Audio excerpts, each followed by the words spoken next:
Praise the lord. December 6వ తేదీ 2024. ఈరోజు దేవుని వాగ్దానము.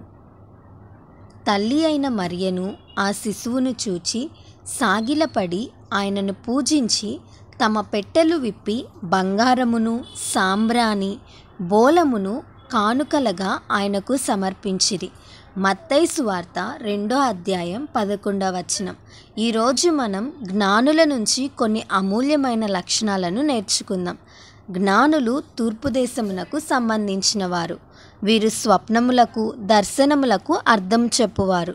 వీరు రాజ్యవంశమునకు చెందినవారు. జ్ఞానులలో ఉన్న మొదటి శ్రేష్టమైన లక్షణం ఏమిటంటే వారు దేవునికి సాగిలపడి నమస్కారం చేసి పూజించారు.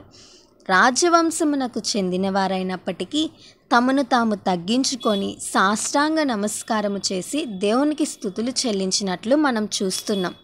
బాలుడైన యేసు ఎదుట సాగిలపడటానికి వారికి ఉన్న జ్ఞానము, వారికి ఉన్న సామర్థ్యము వారికి ఏమాత్రము అడ్డు రాలేదు.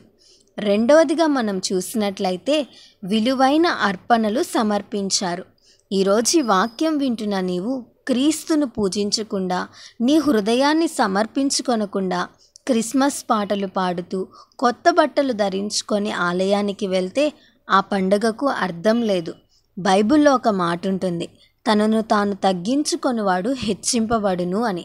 కాబట్టి మనం తగ్గించుకొని మన హృదయాలను దేవునికి సమర్పించి దేవుణ్ణి ఆరాధిద్దాం. ఆనాడు జ్ఞానులు వారికి కలిగి ఉన్న దేనిని బట్టి అతిశయించలేదు, గర్వించలేదు. ఈరోజు నీవు కూడా నీకున్న విద్యను, ఉద్యోగాన్ని, ఆర్థిక స్థితిని, ఆస్తులను బట్టి గర్వించొద్దు. తగ్గింపు కలిగి జీవించు. నిజముగా దేవుణ్ణి ఆరాధించు.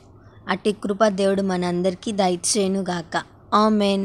ఈ వీడియో మీకు దీవెనకరంగా, ఆశీర్వాదకరంగా అనిపించినట్లయితే లైక్ చేయండి, కామెంట్ చేయండి, షేర్ చేయండి, సబ్స్క్రైబ్ చేసుకోండి. God bless you.